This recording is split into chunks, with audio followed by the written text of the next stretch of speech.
Hello, welcome to Off the Shelf Reviews. It's Gaming Friday. I'm Gary. And I'm Geoff. And today we're going to be taking a look back at Clive Barker's Undying, which came out on the 21st of February 2001.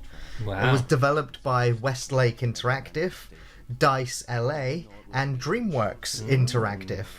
Of course, Westlake Interactive, they kind of mostly did game ports. Yeah. And mostly work on mobile games. Is this a So this console is really a port? DICE / DreamWorks co-production.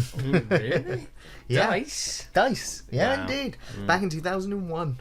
And of course, you know, I've said the name already.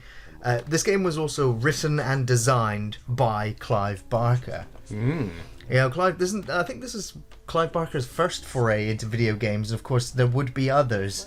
Okay. I think the first one that I ever played, and probably the only one I ever played, was Jericho, and that was a squad-based paranormal shooter through some of the most hellish, ugly, graphically poor landscapes I've ever seen. But the characters were interesting, and the writing was kind of Barker-esque. Yeah. This is a game that completely passed me by. Yeah. I never heard of this game until No, I'd never heard of this. until some shelfers in the comment section were like, "Hey Gary, you need to review Clive Barker's Undying." I was like, okay. Yeah. Found out that you can still get this game on Good Old Games at a Okay. very low price of under £5, so I'm going to imagine under $5 as well. Okay. And it still runs on modern systems. Yeah. Now, you might have to Just download about. a few drivers or a few bits of software to help make it run. Yeah. But other than that, I didn't really have any difficulty getting the game to run. The only issue I had, being a primary console gamer, was that I could not use a controller with the game as it is. Really? I'm sure there's other software you could rig up to make controllers work on non-controller Yeah. supported games, but it doesn't come as standard. So it was keyboard and mouse for me. WASD. I'm so used to a controller is almost a foreign thing for me. Yeah. But now, I'm very sad that I missed out on this game. I was probably too busy playing Blood and Duke Nukem 3D Yeah. and Redneck Rampage, and kind of missed out on this one. And this one takes place in 1923. You play as an Irish paranormal investigator named Patrick Galloway, and you're going to be investigating the strange occult happenings at this estate that you've just arrived at, revolving around your old friend Jeremiah Covenant and his family. You'll be unraveling the mystery of the family and the strange magic to its source. Along the way, you'll be finding artifacts and defeating monsters, and eventually the family members. Oh, there's somebody. I can shoot. Can I shoot this guy? If Shall I shoot you him? shoot him, it will game over you. But yes, you can shoot him. I shot a rat just now. Throughout the course of... What's that I meant to only be? just completed this game Okay. yesterday. Look how low polygon this is. It's great. I isn't started playing it last year in 2018, and so I took a break from playing it and then came back and finished the rest of the game in one solid sitting, so I could give my full opinion on the game. But yeah, that's one of the first things I noticed is just it? how... Oh, look at this rat. It's bit me. Cheeky little bastard. It's just, Have yeah, it. how angular everything is. All the straight yeah. corners and edges, the very rough textures, everything's kind of Minecraft looking. Well, I think Minecraft's probably better little bit graphics better, than this. yeah. Yeah, to be fair. Oh, bats. That's very Clive Barker. So, Clive, what else does Clive Barker do? Remind me, Gary. Remind you, the Hellraiser. It's Hellraiser. It's Hellraiser. He did. I also quite like the Midnight Meat Train. There's Rawhead Rex. You know, it's like Right. I mean, some of the early Clive Barker films were when film producers were buying the rights to his stories and turning them into awful films. Until Hellraiser came along, and this film studio was like, "Yeah, Clive, we want this book. We're going to turn it into a film." And he was like, "Nah, I'm writing the screenplay. I'm directing the film. Fuck you. I'm going to make it my way." And Yeah. I still stand by that Hellraiser is one of the best horror films ever made. It was groundbreaking for its time. It was shocking. The sequel just ups the ante, and then you get 8 more sequels after that. Gradually degrading in quality. All the way to the end. even the most modern versions of Hellraiser now, Hellraiser Judgment, is just terrible. Clive Barker, he's always said, I'm going to get around to making a remake of Hellraiser, but never did. It's got to be but Clive Barker, I mean, he's a very strange character. He's also he has a very dark mind. He's also a painter as well as a writer, as well as a film director. Yeah. He's a jack of all trades, but he's also a master at some as well. Particularly horror. Particularly horror. Well, that's what the dark psyche. And what I experienced when I played this game, and why I really enjoyed the time I played this game, is that this is incredibly Lovecraftian in its scenario, and in terms of the design choices for the monsters that you'll see later. Oh, Flash. Now, spectral ghosts. Floating ginger. It's scarier because he's ginger. He reminds me of the Joker. It's that with the bright red hair. What's that? That is the body of the ghost you just saw. I believe. There are 5 family members in the Covenant family. All of them just small spoilers for the story, but each one of them has been overcome with their greed and lust for power, which has come from another time and another place. Okay. This game brings forth this game brings forth the ideas that there are supremely, magnificently powerful creatures that have existed long before man, and the family in this game have tapped into that power from somewhere, and they're going to call forth one of these beings, essentially, that they're harnessing the power from. Yeah. That is just incredibly Lovecraftian. Throughout this game, you will time travel. You will visit places that you've just been through back in time. You'll have scrying powers, so that you can look further into the past and see events or hear sounds of the ghosts of the room that you're in or the surroundings that you're in. Once went to a cliff top and then used the scrying ability and watched a monk throw himself off the cliff top into the ground below. It's like, there's those little haunting moments. And the whole game just has that Lovecraftian feel. It's set in the 1920s. You are a paranormal investigator in essentially one location and its surrounding locations, investigating this family that you're looking at now. Yeah. And that setup is really good. Now, there was a recent Call of Cthulhu game released, and it was criticized for not having that much gameplay to it. There's not that much combat to it, and typically in Lovecraftian horror, you're kind of running away from the monsters and trying not to go insane. Yeah. By their mere presence. There's a few. This game is very combat centric. There's been a few Arkham games over the last, since this game came out. With that Arkham game we played on Xbox, that must have been significantly. That was the Dark after Corners. This. Yeah. What was that? 2004, 2005? Something like that. Yes. Yeah. So this predates that. I mean, this is coming out when Deus Ex, the original one, was That's really right. Yes. on the scene. And that wowed me, Deus Ex did. So this is very much similar kind of engine. It's I think it's running on the Unreal style. Engine. Is it the original? Yes, Unreal Engine. Yeah. And that whole kind of there's nothing like this since probably Alone in the Dark.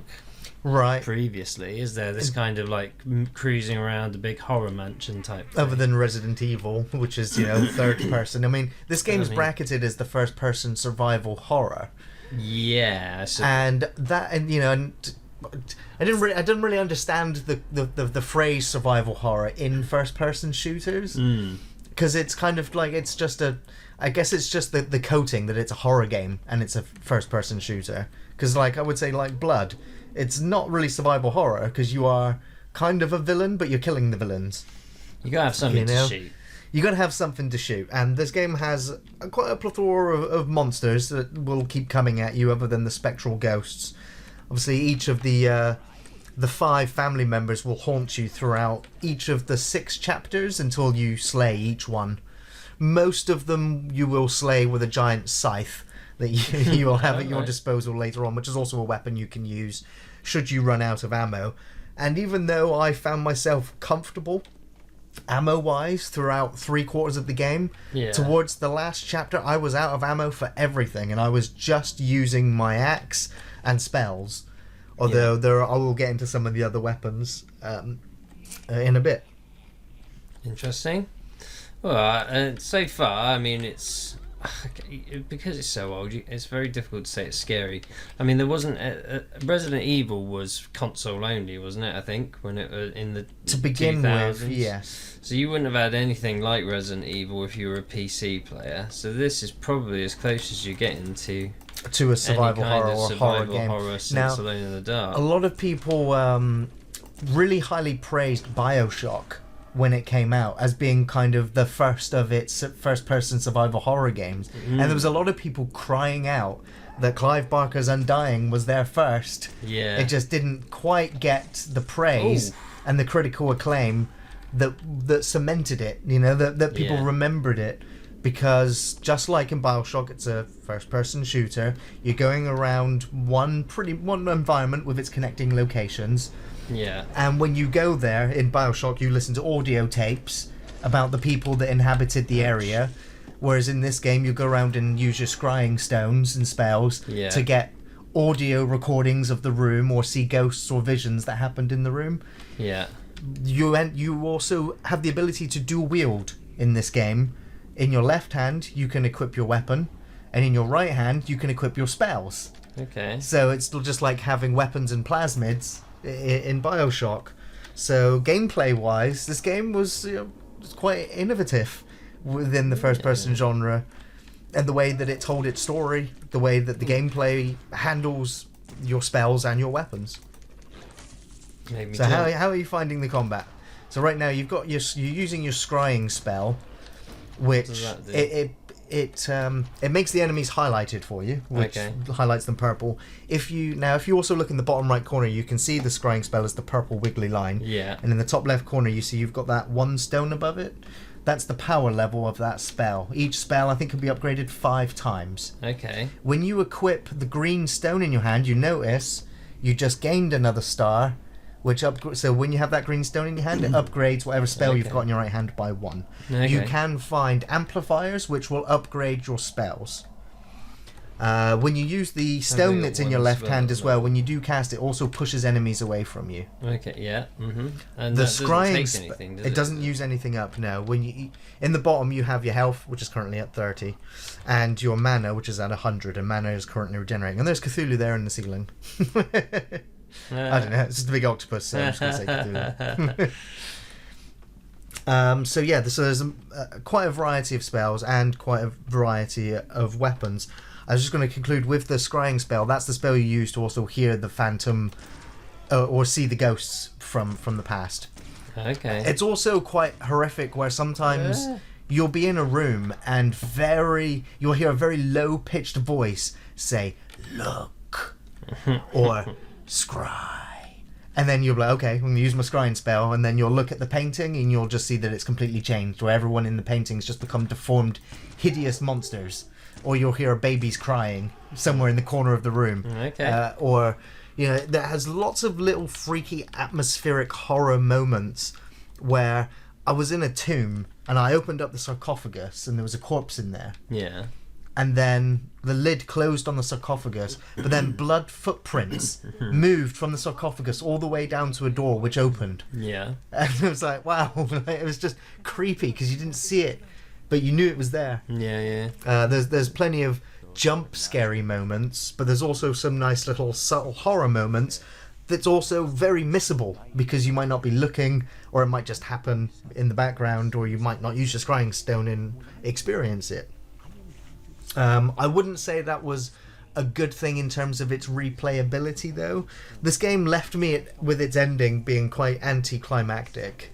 I mean, there's a great big boss fight at the end, great big Lovecraftian deity, a king from another time and place that you fight. Yeah. Giant tentacles coming out of the ocean and smacking you everywhere. Okay. You know, there's cult members and there's sacrifices and there's evil chanting. But the end of the game left it wide open for a sequel. But with lackluster sales and kind of I mean, the game was praised upon release. It just didn't sell very well. So the idea of a sequel was kind of shelved indefinitely. There's been no word of a sequel. I don't think DICE at EA are allowed to make anything other than Battlefield games anymore. So what was the writing like? How would you rate the dialogue in it? The dialogue and the voice actors. The voice actors are okay. You know, they're actually, for the time, I would say they're incredible. Okay. Listening to them today, they're serviceable. Yeah, it's kind of charming. But I was also just happy that every character is fully voiced. It's, you know, it's their character models that let them down more so than the voices. In terms of the writing, it's kind of on the nose. You know, it's very simplistic. It kind of, I did get confused. I can hardly remember which family member was named what. Because you get introduced to like 7 or 8 or 9 characters at the beginning, and it's like, go find that person's key for that door. Right. So okay. So I did get confused with which character was what, but that was me. I was trying to complete the whole game in kind of 2 sittings. But there's not that much dialogue. I mean, the most word I heard throughout the entire game was jammed. And that's because you keep going up to doors. And your character, Patrick, just keeps saying it's jammed, it's locked, won't open. So, and this game is a giant labyrinth. There were, in the sort of 8-hour game time that I had with it to completion, there was 2 sections of the game where I got abysmally lost.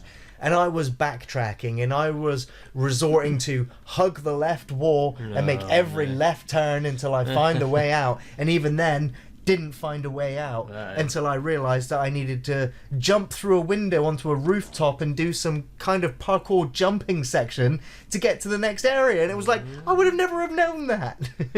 This game doesn't give you a map. It doesn't give you a waypoint. It doesn't give you that. What it does give you is, it doesn't even tell you how to, you'll pick up notebooks and journal entries, and you won't even, the game doesn't tell you which button it is to press, but it was F3 by default. Okay. And that does, at least then, it does have an objective button which you can press, and it tells you what you're supposed to be doing, and which really hasn't been very helpful, because it's like, go and collect these 3 items, and you're like, okay, I guess I'm going there. But you will end up coming back to this mansion like 4 or 5 times throughout the game. Okay. And every time you do, different doors are unlocked. But most of the doors that you went through previously are now locked. So it's a case of just finding out which doors you now go through in order to proceed to where you need to get to. Right. I will say, by the end of the game, I very quickly knew where Erin's door was, where Bethany's door was, and once I had the keys, I knew almost exactly how to get back to where I was. Okay. But I had to build up a kind of mind map of some areas. So that there, I think, is Lisbeth or Isbeth. She is one of the family members. Dog crazed. She's like a succubus vampire type creature. She is actually full on. Yeah, Monster. I mean, one of the characters is in definitely a Hellraiser inspired room where there's just chains hanging everywhere, and he's firing hooks, you know, that he's got attached to his body. He's not literally firing them like Pinhead would, but. So why am I here? What am I? You are here because your friend Jeremiah Covenant requested your help with his brothers and sisters with the strange going-ons that have been happening here. Yeah. So you're here to investigate what's been going on. Spoilers, your friend Jeremiah is already under the influence. He actually died. The two of you were in war together. He died in the war, but was revived by his brothers and sisters who had already been dabbling in the magic. He came back here, dabbled in the magic with them, then pulled you here for... Because I don't remember if you have the stone or they have the stone, but basically it's just kind of like, we need you here. Small spoilers for the story. You're being used, essentially, by one of the family members in order to do something. Okay. And as you play through the game, you go around killing all the family members that have turned into horrible monsters until you fight the ultimate evil at the end. So I don't want to go into too many spoilers because I did enjoy the story. I did enjoy the gameplay. I found myself, like I said, frustrated with some of the backtracking and trying to find certain items, and the few locations did feel very, very samey. I really didn't like I think it's like a big church cathedral area that has an underground area, but it's the area that you time travel through. And just trying to backtrack and go through it. You see that little loading screen? It was that screen over and over and over and over again. Almost every 5 steps, it was another loading screen where it loads the little areas. And that was it felt horribly disjointed playing this game, coming back to it. Yeah. Because it's like playing Resident Evil, the old ones, when you open the door and you have to play the door animation going through. With this game, it's almost every little small area has the next loading area.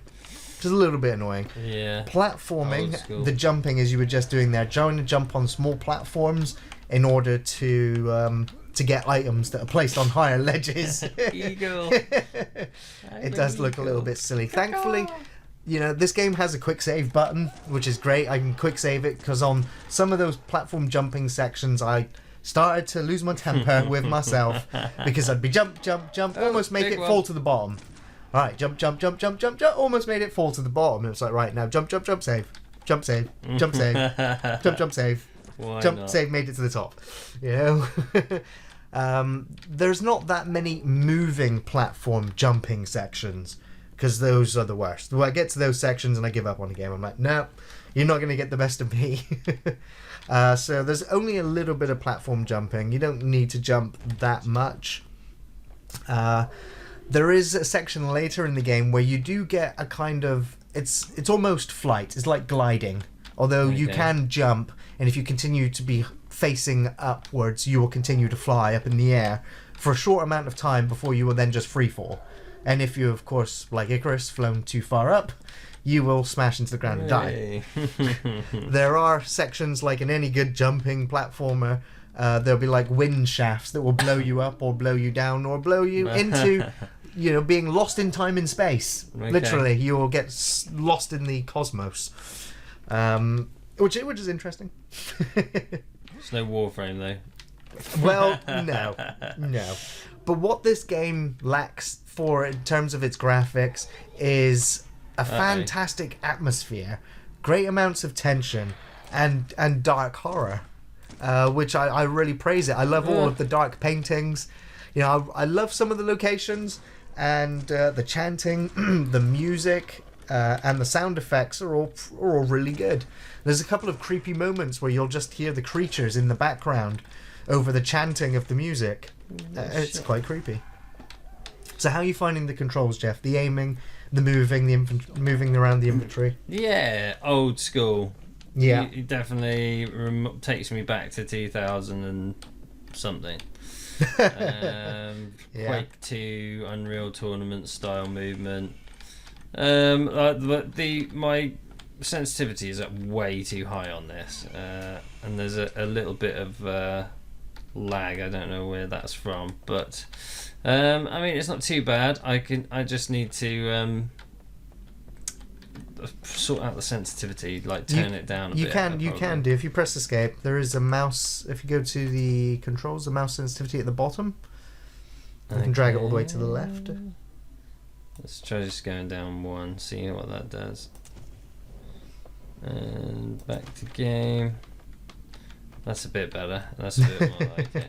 Bit too, yeah, it was moving a little bit too sharp. Big increments, between the two of them. I did find myself during the course of the game, I did get a headache at one point, and I was like, am I getting motion sickness? Or is it just the fact that I'm lost and I'm getting a headache because I cannot find the one key item I need in order to progress? I want that knife. No, well, you'll probably get that knife when you come back here and find that there are spectres in here throwing objects at you like candles and knives. Of course. And there's another freaky lady. Got big titties. How observant of you, Geoff. Well, this is a very... just listening to the voice acting. Not really been able to hear what they're saying. It seems alright, actually. It is very good. You know, they're not the best voice actors, you know, but they sound believable. They sound like real people. They don't Movie sound style. too scripted either. Yeah. The game has a very cinematic style to it when it comes to some of the cutscenes, although I found that the game's kind of has more cut sequences at the back end than it does at the front. Which was She's fine. actually shooting at me now. Does that mean I got killed? I think you can fight her for a little bit and then she'll run off because she is the first boss, the Lisbeth. Yeah, she's just like crazy. And you won't be fighting her for a few hours either. Oh really? Yeah. So I'm just gonna get. You'll just be exploring for now until you leave the manor. I'm just chasing her for now. For now, yeah. Yeah, so, But of course you'll keep and that running chase into. will go for quite a while then. Yeah? For a little while, yeah. She'll take you through a few areas, then you'll travel through time before you eventually do get to fight her. Wow. Yeah, so- I'll tell you what. It's not Deus Ex, but No. I'm very surprised. But for horror that it went fans, under my radar. It is. Yeah, I'm surprised that's this it. game went under my radar as well, and a shame because I would have really, really enjoyed this game when it came out at the time.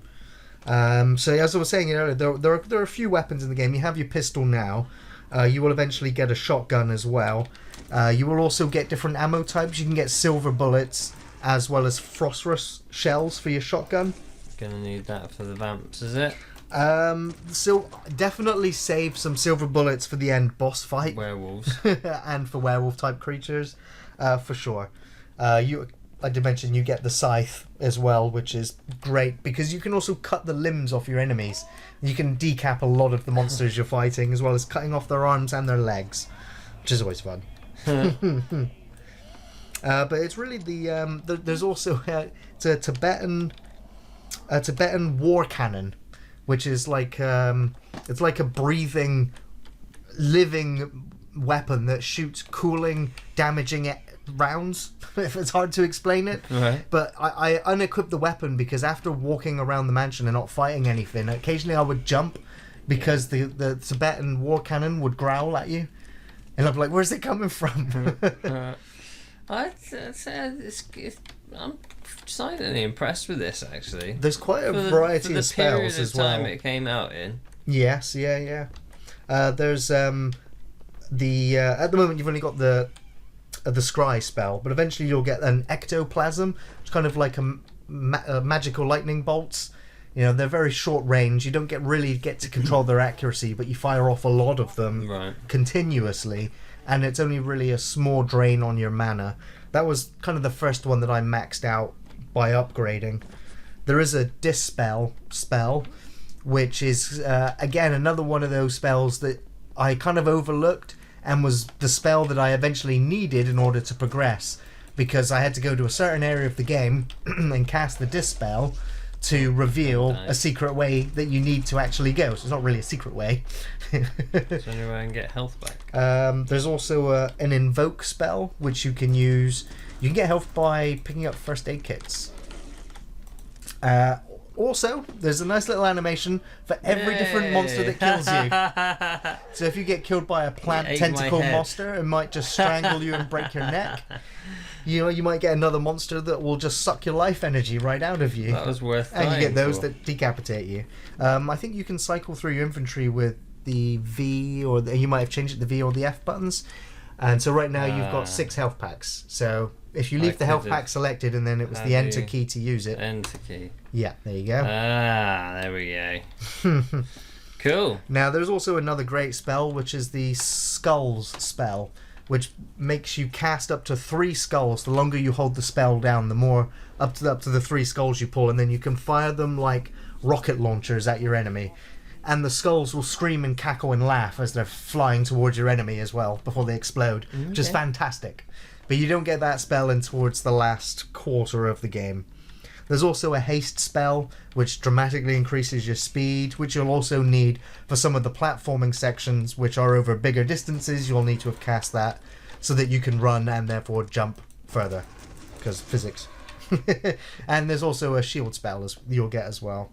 This is There's also surprisingly cool. a lightning spell, which you can also then use in conjunction with one of the end game weapons, which is a spear gun, which you can fire spears at your enemy and then hit the spears with lightning spells, which just completely electrocutes and immobilizes almost anything. You could see this is the spiritual precursor to both Bioshock and Yes, yeah, absolutely. What's the one with the miner Isaac? Dead Space. Dead Space. Well, you get inflections of Dead Space, especially like the whole harpooning them and yeah, you know, some of the weapon types. I'm getting flavours of that. This is a very competent. Absolutely, yeah. For 2001, it's a very competent shooter. I said it was highly praised for its atmosphere, its tension, suspense, the music, everything about it. You know, the games didn't crash on me at all. Once I had it running, it ran very smoothly. Yeah. I really enjoyed the time I played the game. Unfortunately, once the game was over, I was kind of like, there's no real reason to play it again. No. You know, it's kind of the one and done, you know, feel. I wouldn't have minded going through the whole game again with infinite ammo and all the keys. So I can just go and blast all the monsters, but you know, because by then the horror aspect of the game had run its course. Yeah. You know, towards the last chapter of the game, it was just all run and gun. And there were sections of the game where I was out of ammo, where I literally just cast the haste and shield spells and just ran past all the enemies just to get to the end. It doesn't really carry much in the way of horror, I would say. No, because you're armed to the teeth almost. Well, yeah. I mean, you got this revolver. It's adequate. Oh, look, she got mauled. So long as your aim's pretty good. Because, you know, there's no auto-aiming. No. And your shots will count. Yeah.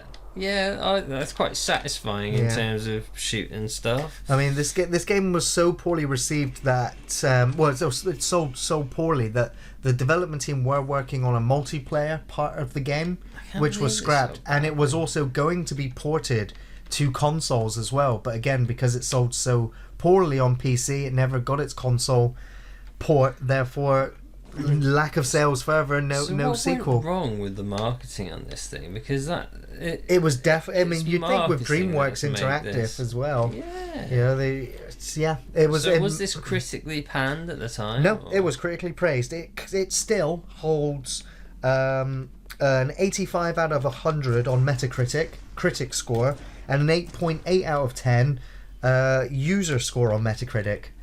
You know, that's way above average. Yeah. It's almost, you know, it's just a mark or two off perfect. So I find it very strange that this got nowhere and really got no love from the media, because this was very adequate, especially for the time when it came out. So I think this comes as a very high recommendation from me for you guys if you're looking for a very low budget horror game that deserved more praise than it got, deserved a look in when it should have, and you can see where some of, you know, those spiritual successors came from, like Bioshock. Yeah, definitely. Yeah, I reckon there was a few developers would have played this and got ideas from this, because this has got a recipe for a whole bunch of stuff you see later on, hasn't it? Yeah, so, and of course, being a fan of Lovecraftian horror as well, it was great to see some things visualized, even if it was, you know, Minecraft art. Absolutely. Yeah. Yeah. Great. So with that, I just want to say thanks for watching, everyone. We're back next Friday looking at another video game. New film reviews on Thursdays. You can find us on Facebook, on Twitter, and on Patreon. Thanks for watching, everyone. See you next time. Take it easy.